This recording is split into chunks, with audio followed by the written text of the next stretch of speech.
बिस्मिल्लाहिर्रहमानिर्रहीम। अस्सलाम वालेकुम। मकासद और ख्वाब इंसानी ज़िंदगी की असास हैं। ऐसे मकासद की तकमील और ख्वाब की ताबीर इंसान की मेहनत और कोशिश से मुंसलिक है। CSS की इम्तिहान में कामयाबी एक मकसद की तकमील और CSP बनकर अपने मुल्क और माशरे की खिदमत करना एक ख्वाब की ताबीर है। ऐसे ही मकसद और ख्वाब की तकमील और ताबीर हासिल की है हमारे होनहार स्टार ऑफ नोआ मुहतरम शहरियार अहमद, जिन्होंने CSS 2020 में इंडियन रेवेन्यू सर्विस में एलोकेशन हासिल की।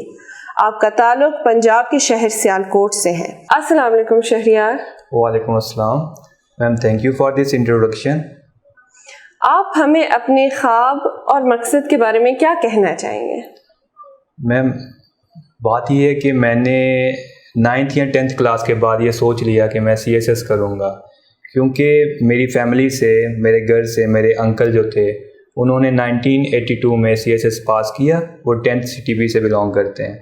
तो जब मैं उन्हें देखता था तो मेरे दिल में ये ख्वाहिश थी या ख्वाब था मेरा कि मैं अपने अंकल जैसा बनूं। मैं हर किसी को कहता था कि यार मैं चाहे इंजीनियर हो जाऊं या डॉक्टर बन जाऊं, क्योंकि तब तो ये चॉइस होती है ना आपके पास, चाहे आप FSC प्री मेडिकल में चले जाओ या प्री इंजीनियरिंग में चले जाओ। तो मैंने तब तो इंजीनियरिंग चूज़ कर ली, मगर मेरे माइंड में जो एंड गोल था वो था CSS।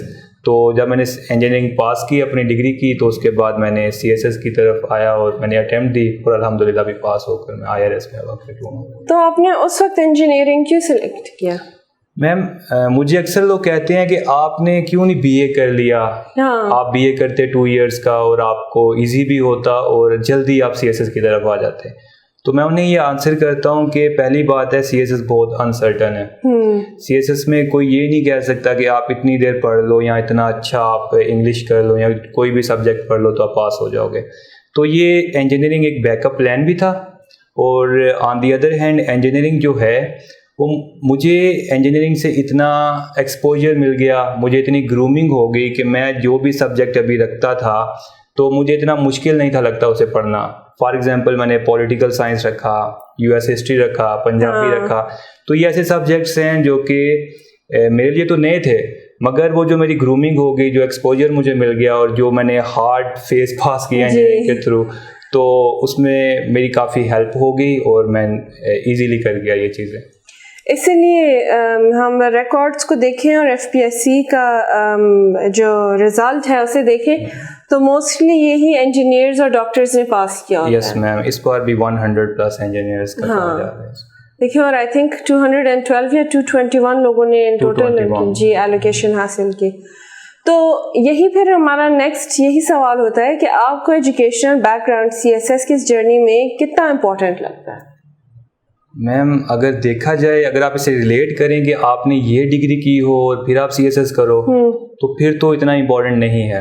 फॉर एग्जांपल कोई MBBS करके आ रहा है, कोई इंजीनियरिंग करके आ रहा है, बिल्कुल, तो मैं इस तरह रिलेट नहीं करूँगा। मैं ये कहूँगा कि अगर आपने कहीं अच्छी जगह से पढ़ा है, आपने उस फील्ड में, जिस भी फील्ड में आप हो, चाहे आपने BA किया है, चाहे आपने MBBS किया है, अगर उसमें आपने फ्लरिश किया, आपने अच्छा स्कोर किया हुआ है, तो आप इंशाल्लाह CSS में भी अच्छा स्कोर करोगे। क्योंकि अगर आप कहीं भी हार्ड वर्क करते हो तो आप यहाँ भी कर सकते हो। That is way. तो would you call yourself a hard working student?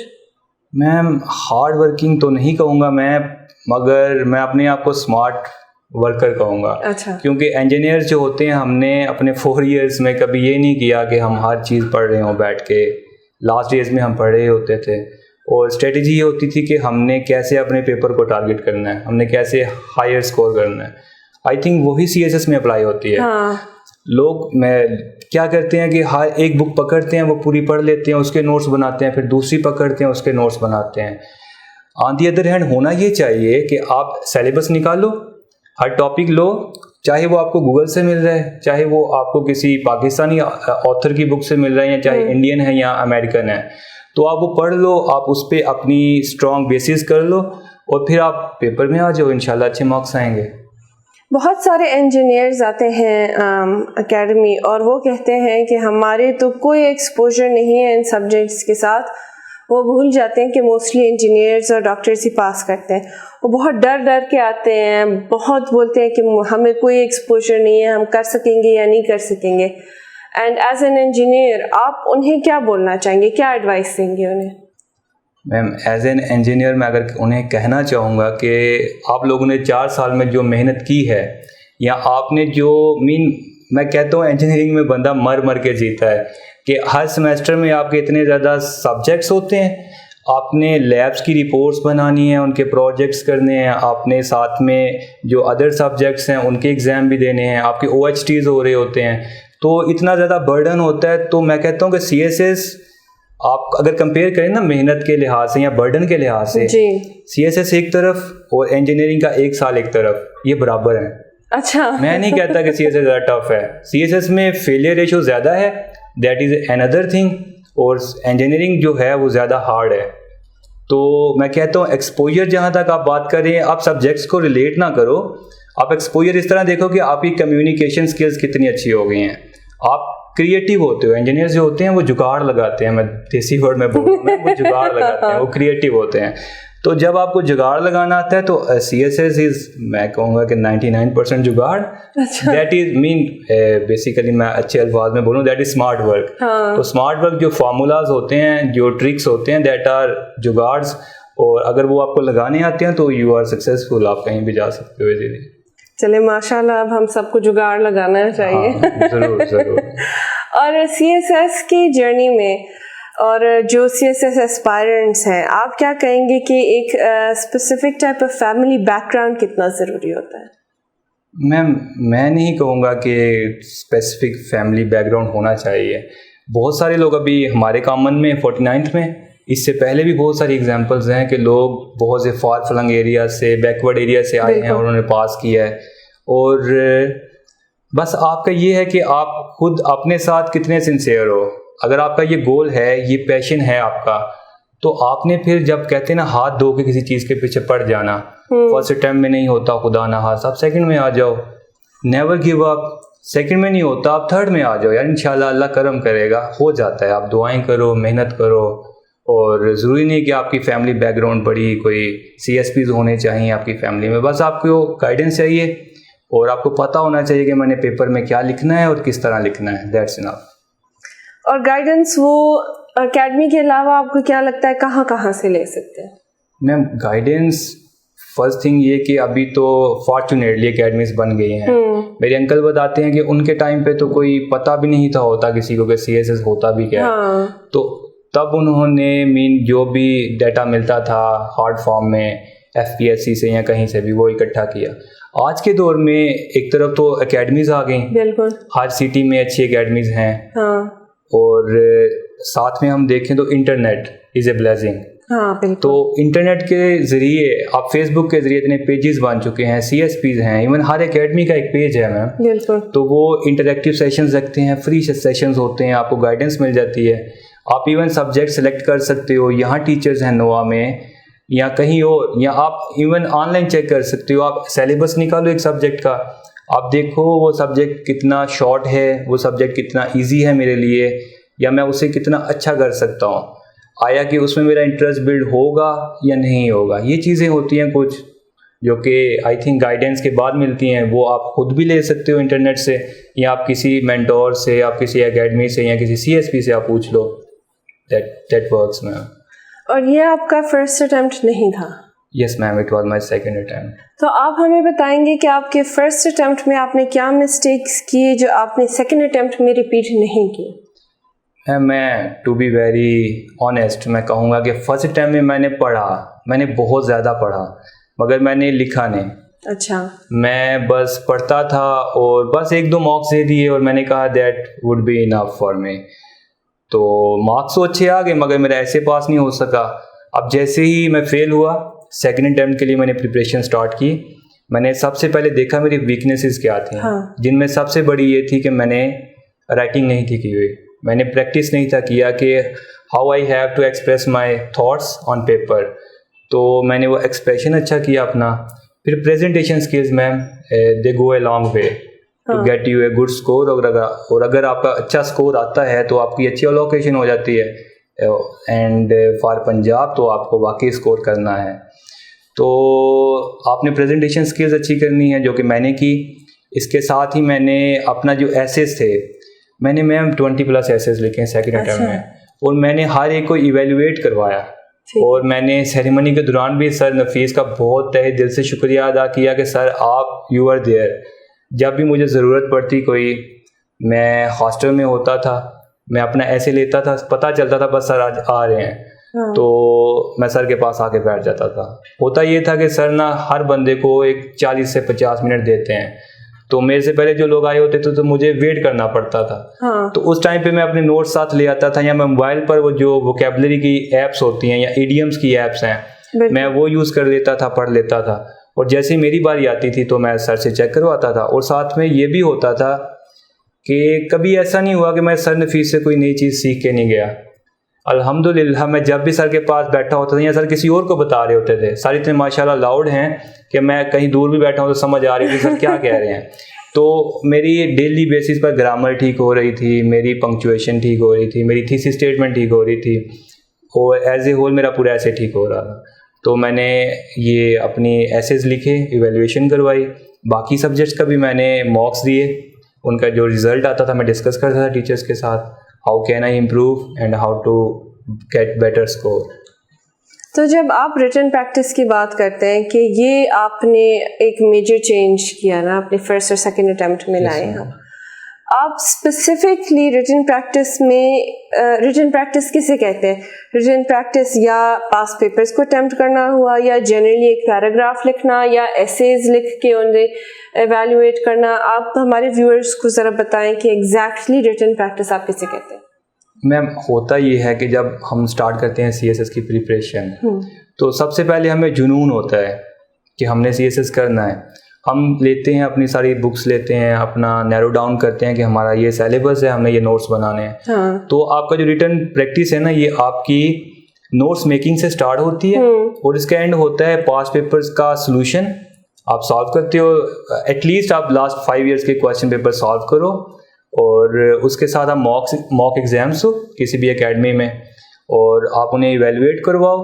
और फिर आप अपने नोट्स, जो आपने लेंथी नोट्स बनाए होते हैं ना स्टार्ट में, उन्हें आपने शॉर्ट करना है, ताकि at the end of the day आपके पास 1 पेज पर टॉपिक आपके पास नोट्स हों। बिल्कुल। ताकि आपने दिन में 2 एग्जाम्स देने हैं एंड आपको मैनेज करना है, अपनी मेमोरी को इस हद तक लाना है कि आप एक लाइन देखें और आप पूरा पैराग्राफ या एक पूरा टॉपिक लिख सकें। तो वो ऐसे ही होगा कि आप पहले लेंथी प्रोसेस से गुजरते हो, पहले हार्ड वर्क होती है, फिर उसी का स्मार्ट वर्क होता है। तो आपने पहले हार्ड वर्क करनी है, अपने नोट्स बनाने हैं, फिर उन्हें शॉर्ट करना है, फिर अपने पास पेपर सॉल्व करने हैं और उन्हें इवेलुएट करवाना है, और इंशाल्लाह। आपने अपने फर्स्ट अटेम्प्ट में और सेकंड अटेम्प्ट में सब्जेक्ट्स चेंज किए ऑप्शनल? Yes ma'am.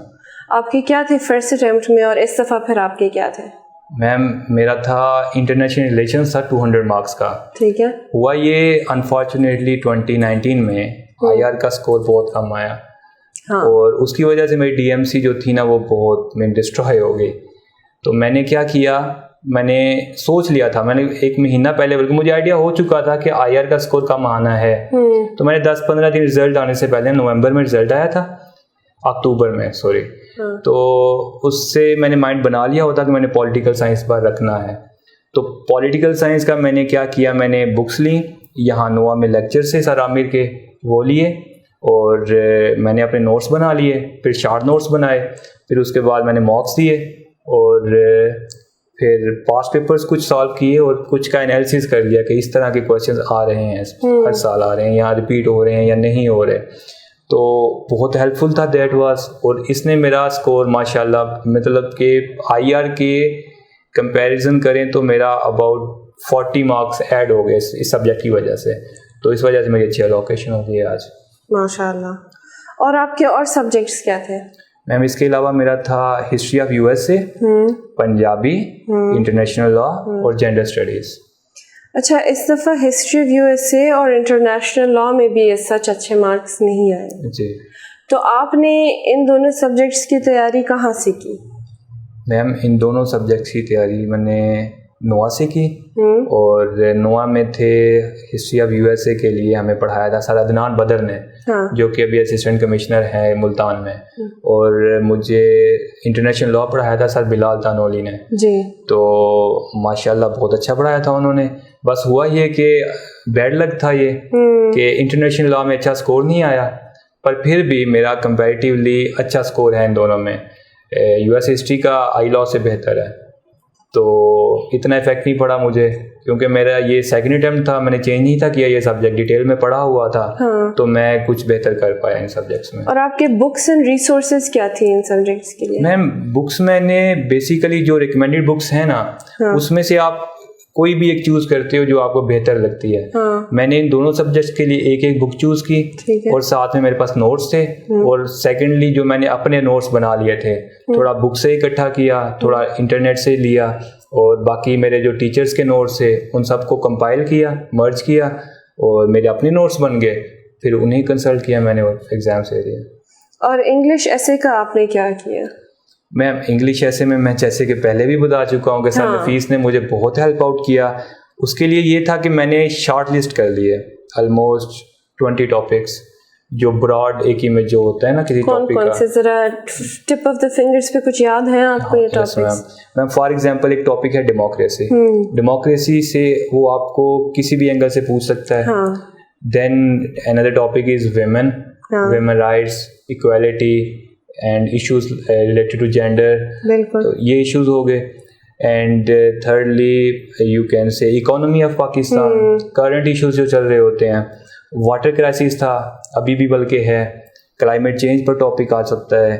और इसके अलावा चाइल्ड अब्यूज़ पर मैंने तैयार किया था स्पेशली, मुझे लग रहा था कि आएगा, मगर वो किसी और एंगल से आ गया, और वुमेन राइट्स में आ गया वो। और इसके अलावा अगर आप करना चाहो आप एजुकेशन पर कर सकते हो, हर साल किसी ना किसी एंगल से एजुकेशन पर आता है, हायर एजुकेशन आ सकता है, या रिसोर्सेज में आ सकता है, ह्यूमन रिसोर्सेज में आ सकता है। और इस साल तो कोविड इम्पोर्टेंट था, मेरा पीएमएस में ये हुआ कि मैंने कोविड प्रिपेयर किया हुआ था, और अल्हम्दुलिल्लाह वो टॉपिक आ गया और मैंने कर दिया। अच्छा। और माशाल्लाह वो भी पास हो गया मेरा। आपके जो ऑप्शनल सब्जेक्ट्स हैं, इन्होंने आपके एसे में कितना हेल्प किया? मैम ऑप्शनल सब्जेक्ट्स में मैं देखूं तो मेरा जेंडर स्टडीज जो सब्जेक्ट था, माशाल्लाह उसमें स्कोर भी बहुत अच्छा आया, 70 स्कोर है मेरा मैम उसमें। और साथ में जो मेरा टॉपिक था ऐसे का, women universities as agents of change, अच्छा, तो मेरा पूरा जेंडर स्टडीज के सब्जेक्ट से हो गया वो सब। अच्छा। हाँ, एक तो हेल्प होगी मुझे जेंडर स्टडीज से, दूसरा मैंने खुद भी विमेन वाला जो एक ब्रॉडर टॉपिक था वो मैंने किया हुआ था, तो माशाल्लाह जैसे ही मैंने टॉपिक देखा मैंने कहा बिस्मिल्लाह करो और ये कर दो, और वो माशाल्लाह पास हो। और ऐसे के अलावा स्टूडेंट्स को प्रेसी का डर होता है? जी हाँ।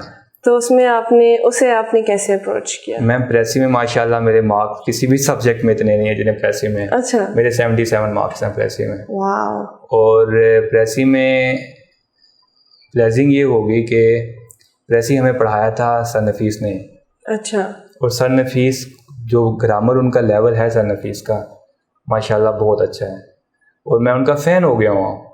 उन्होंने लिटरली इतनी अच्छे से पढ़ाया, और मैंने जब वो इवैल्यूएशन सारी चीज़ होती है मैम, इवैल्यूएशन कोई भी टीचर कन्वे कर सकता है, डिलीवर कर सकता है अपना लेक्चर, सही बात होती है कि इवैल्यूएशन। मैंने पहली दफ़ा सर नफीस को प्रेसी चेक करवाई मैम, मुझे उन्हें दिए 6 नंबर प्रेसी के 20 मार्क्स में 6 नंबर दिए, 6 मार्क्स दिए। मैं हैरान परेशान कि सारा अली ने मुझे बड़े अच्छे नंबर दिए थे, सर नफीस ने नहीं दिए। तो नेक्स्ट टाइम में आया और मैंने फिर प्रेसी पे बाकी फोकस करना शुरू कर दिया कि दैट इज़ इम्पॉर्टेंट। मैं 3-3 घंटे एक प्रेसी को करता था, क्योंकि सर नफीस ने मुझे बोला कि आप ये ना करो कि एक प्रेसी कर दी तो उसे छोड़ दिया फिर नेक्स्ट वाली कर ली, उसी को आप दोबारा करो फिर दोबारा करो। तो मैं 3-3 बार प्रेसी करता था। फिर जब एक दिन मैं हफ्ते बाद सर नफीस के पास गया तो सर नफीस माशाल्लाह उन्होंने चेक किया और मेरी तरफ ऊपर देखा, कहते हैं बेटा ये तुमने किया है, ये कहीं से कॉपी करके लाए? तो मैंने कहा सर मैंने किया। तो माशाल्लाह सर ने फिर मुझे 13 मार्क्स दिए। अच्छा। उसके बाद मैंने कहा मेरी प्रेसी का ओके सीन है, अब नहीं मसला होगा कोई। तो मैम सर की मेहनत है, और बाकी स्टूडेंट भी करते हैं, मगर जो टीचर्स इवैल्यूएशन करते हैं ना, that should be very honest. और सबसे ज़्यादा स्ट्रगल आपने कौन से सब्जेक्ट में किया है ओवरऑल? मैम सबसे ज़्यादा मैंने ऐसे और प्रेसी में किया। ऐसे और प्रेसी में? बाकी सब्जेक्ट्स हो जाते हैं। करंट अफेयर्स, पाक अफेयर्स? मैम करंट अफेयर्स तो सर फरीद इतना कुछ बंदे को करवा देते हैं ना कि इवन मेरे कुछ फ्रेंड्स हैं वो कहते हैं कि हमारा ऐसे जो हुआ है वो करंट अफेयर से हुआ है। हाँ। तो करंट अफेयर्स में सर कोई कसर छोड़ते नहीं है। इवन अगर हम मैगजीन्स भी ना पढ़ें, अगर हम न्यूज़पेपर में जो हमारी हैबिट होती है ना डेली पढ़ना, मैं पढ़ता हूँ, मैं यूनिवर्सिटी टाइम से पढ़ता आ रहा हूँ। अच्छा। तो अगर मैं कहता हूँ वो भी हम छोड़ दें तो सब फरीद कोई चीज़ ऐसी नहीं छोड़ते कि जो बंदा कहे कि मैंने ये अगर न्यूज़पेपर पढ़ लेता तो कर सकता, तो वो कवर करवा देते हैं। तो करंट अफेयर्स में कोई मसला नहीं हुआ इतना। और आपका स्टडी टाइम टेबल कैसा बना था? मैम जैसे कि मैंने बताया कि मैं इंजीनियर हूँ, हाँ। मेरा कोई टाइम टेबल नहीं था। अगर मैं रात को 2 बजे उठाऊँ और मुझे लग रहा है कि मैं फ्रेश हूँ, मैं पढ़ना स्टार्ट कर देता था। तो सीन ये था कि कभी 8 घंटे पढ़ लिया और कभी 2 घंटे पढ़ लिया। कभी ये होता था कि इवन 16 घंटे भी, 16 नहीं ज़्यादा हो जाएगा, 12 घंटे लगातार भी पढ़ा है। अच्छा। और कभी ये होता था किसी दिन आपने 2 घंटे भी नहीं पढ़ा। तो टारगेट ये होता था कि आपने टॉपिक कितने करने हैं। हाँ। आपने आज के दिन में एक ऐसे लिखना है या आज के दिन में आपने एक प्रेसी लिखनी है, या सिर्फ आपने जो वो अपना मटेरियल इकट्ठा करना है वो करना है। तो मैं टारगेट सेट करता था, टाइम टेबल चाहे मुझे फिर 10 घंटे लगते थे चाहे घंटा लगता था। और मैं बीच में बड़ी ब्रेक्स लेता हूँ। मुझे पंजाबी सॉन्ग्स पसंद है, तो मैं सुनता रहता था मैं। तो मोटिवेशन मिल जाती है, बंदा फ्रेश भी हो जाता है। तो that was my time table. और रिवीजन स्ट्रैटेजी आपका क्या था? मैं रिवीजन के लिए मैं फिर से कह रहा हूँ कि जब हमारे एक बार नोट्स बन जाते हैं ना, लॉन्ग वाले, फिर हम जब उन्हें रीड कर रहे होते हैं तो हमें लगता है कि यार दिस थिंग इज़ इम्पॉर्टेंट। मैं उन्हें एक पेज लेता था ब्लैंक, उस पे ना वो जो चीज़ होती थी, जो टॉपिक होता था या जो भी उसका करक्स है, वो एक पेज पर कोशिश करता था कि वो शॉर्ट से शॉर्ट हो गए उस पेज पर आ जाए सारा। तो रिवीजन में ये होगा कि आप जो अपने नोट्स बनाए हुए हैं उनमें से शॉर्ट नोट्स बना लो। तो शहरियार अल्हम्दुलिल्लाह आपने जैसे कहा आपके काफ़ी सपोर्टर्स थे मोटिवेशन के लिए, लेकिन अनफॉर्चुनेटली कुछ लोग होते हैं जो कि उनकी कोई सपोर्ट नहीं होती, उनकी कोई मोटिवेशन नहीं होती। वो जिसके पास भी जाए उन्हें कहते हैं कि नहीं यार तुम तो नहीं कर सकते, कैसे होगा तुमसे। तो आप उन लोगों को क्या एडवाइस देंगे, क्या मोटिवेशन आप उन्हें देंगे?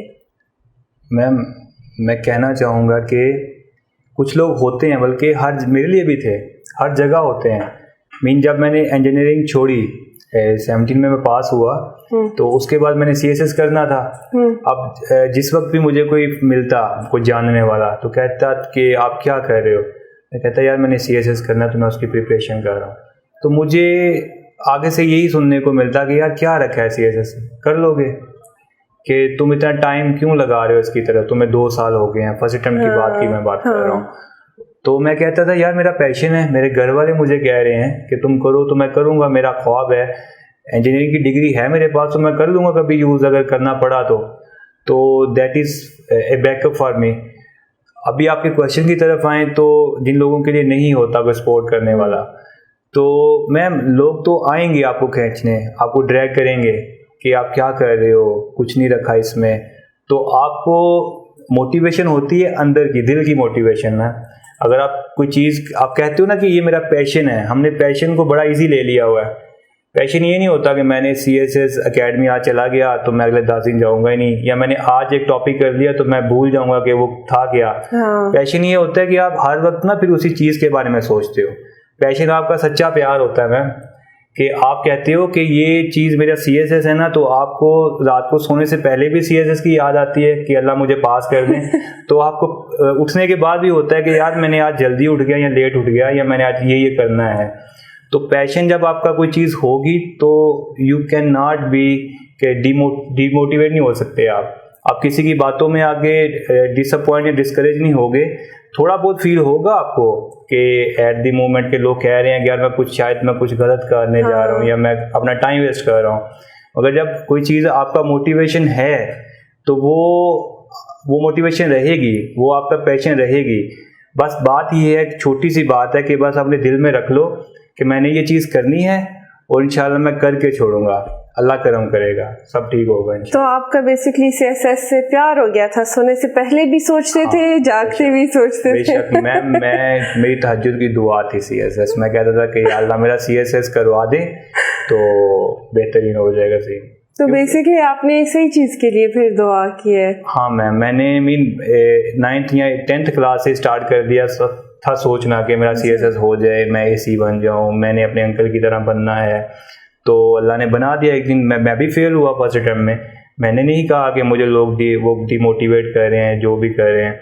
बस आप अपनी स्टडीज़ पे फोकस करें और and leave rest to Allah. और एक पंजाबी का शेर है मैम, मियाँ मोहम्मद बख्श कहते हैं कि माली दा काम में पानी लाना, हाँ। मशकां बर बर लावे, मालिक दा काम में फल फूल लाना, लावे या ना लावे। तो अल्लाह हमें 70 माओ जितना प्यार करता है। तो जब अल्लाह ने कोई चीज़ अगर हमारे लिए CSS को अच्छा समझा हुआ है ना, हमारी जो डिक्री जो अल्लाह की है या हमारी वो जो तकदीर है उसमें रखा हुआ है ना, तो हमें CSS मिलेगा। चाहे पूरी दुनिया जो है ना वो एक साइड पे हो जाए, कहे तुम्हारा CSS नहीं होना तो तुम्हारा होके रहेगा। बस अल्लाह पे यकीन रखो, दुआएं करो, माँ बाप की दुआएं लो, सदका देते रहो और लगे रहो, मेहनत करो यार। और मैं क्या कहूँगा, CSS का जर्नी काफ़ी लंबा रहा है और उसमें आपका कोई ऐसा जो फ़नी मेमोरी या एक फ़नी इंसिडेंट आपके साथ हुआ हो, कुछ जहन में आता है? हाँ मैम, आता है, बेशक आता है मैम। पंजाबी का पेपर मैम, ये वाहिद पेपर है जिसमें मैं हंस रहा होता था। मैं दोनों अटैम्प्ट्स में 2 चीज़ें थी। एक तो ये था कि पंजाबी के पेपर पे जो टप्पे होते हैं ना, मीन लोक गीत, आप तो पख्तून है, लोग फोकलोर्स जो होते हैं, तो वो ना अक्सर बंदा ना अपने से बना के लिखता है, क्योंकि आप कोई भी लिखोगे तो दैट वुड बी करेक्ट होगा, गलत तो नहीं होगा वो। तो उसमें मैं अपने से बनाता था और मुझे हंसी आ रही होती थी कि मैं क्या क्या बना रहा हूँ, एग्जामिनर क्या सोच के हंसेगा चेक करते हुए। दूसरी बात ये कि जब मैं शेर लिखता था ना, तो हम कहते हैं कि इंग्लिश में कहते हैं ना अकॉर्डिंग टू दैट पर्सन या according to this author. Punjabi में हम कहते हैं, लिखते हैं कि ओ कहंदे न है, हाँ ओ कहंदे न है। तो ये ओ कहंदे वाला जो सीन है ना, इससे मुझे एक गाना है पंजाबी का, ओ कुड़ी मैनू कहंदी, तो वो माइंड में आ जाता था, तो मैं हंस पड़ता था। तो पंजाबी का पेपर इंटरेस्टिंग पेपर भी था मेरे लिए, मेरा फेवरेट भी है, और हंसते हंसते ये पेपर हो जाता था। कभी ये नहीं हुआ कि आपका कोई क्वेश्चन रह जाए। लोग आपको देख के ये सोच तो नहीं रहे थे कि बंदे को क्या हो गया है कि पेपर के बीच में सोचते नहीं मैम। ये मीन 11 पेपर में आप डरे से होते हो, अजीब सी शक्ल बनी होती है बंदे की उन दिनों। तो ये पंजाबी के पेपर में ना बड़ा बंदा एंजॉय भी करता है और पेपर भी अच्छा होता है, और वो लास्ट पेपर भी होता है तो बंदा relax. Yes ma'am, second last या हाँ सेकंड लास्ट या थर्ड लास्ट पेपर ही होता है। और finally last but not the least, आप हमारे व्यूअर्स से मुखातिब होके उनसे क्या एडवाइस, क्या मोटिवेशन देना चाहेंगे? मैम फाइनली मैं यही कहूँगा कि आप कंसिस्टेंट रहें, मेहनत करें, अपनी एक स्ट्रेटेजी बना लें। ये ना सोचें कि फ़लाना बंदा मुझसे इतना आगे निकल गया है, वो इतना ज़्यादा पढ़ता है। मैंने देखे हैं जो लोग क्लास में बड़ा बोलते थे, क्लास में बड़े एक्टिव होके बैठे होते थे, और वो आज कहीं भी नहीं है। वो बंदे, मैं कहता हूँ कि वो बस ना शशके मारे होते थे कि सर हमें ये भी आता है, हमें ये भी आता है। सर हमजा शफकात इवन कहते हैं कि ये जो बड़े बोल रहे हो ना तुम लोग क्लास में, तुम्हारा जब रिजल्ट आएगा तो मैं देख लूँगा कि जो क्लास में भी बैठा हुआ है चुप करके, जो फोकस कर रहा है, जिसे पता है कि मैंने ये चीज़ें आज सुनी हैं, मैंने जाके रिवाइज करना है, इसे पढ़ना है और इस पे मैंने ग्रिप बनानी है, वो लोग आगे निकल जाते हैं। तो प्लीज़ इतना ना पढ़ो कि बाकी सारे अनपढ़ लगना शुरू हो जाए। यस मैम, लोग कहते हैं यार मैंने ये टॉपिक कर लिया, तुमने किया, वो अगले को डिप्रेस कर जाते हैं। हाँ। हो सकता है अगला उनसे बेहतर जानता हो, तो यार किसी की हेल्प करो, उसे डराओ ना। तो ना आप किसी से डरो ना डराओ, और पढ़ो, आप मेहनत करो। आप किसी चीज़ में जब ज़्यादा प्रैक्टिस करते हो ना, तो आप उसके मतलब के उस्ताद बन जाते हो। तो हर सब्जेक्ट का आपको उस्ताद बनना है, अपने 12 सब्जेक्ट्स का उस्ताद बनना है। तो आपने फोकस रहना है, हंसते खेलते रहना है, मूवीज़ देखो, या जो मैं करता था, मैं तो मूवीज़ भी देखता था, पंजाबी सॉन्ग्स भी सुनता था, मैंने मेंशन किया। तो आप भी करो और बस फोकस रहो यार, और अल्लाह पर यकीन रखो और मेहनत करो, इंशाल्लाह बहुत अच्छा होगा। Thank you so much Shahryar, आपका बहुत बहुत शुक्रिया, और अल्लाह आपको आगे बहुत बहुत कामयाबी दे। Thank you ma'am. Thank you, और थैंक यू व्यूअर्स, आपका भी बहुत बहुत शुक्रिया। आज हमारे साथ थे नोआ के स्टार शहरियार अहमद, जिन्होंने CSS 2020 में इंडियन रेवेन्यू सर्विस में एलोकेशन हासिल की। इंशाल्लाह हमारे साथ रहिएगा। आगे भी हम सक्सेस स्टोरीज शेयर करेंगे। तब तक अपना ख्याल रखें और अल्लाह हाफ़िज़।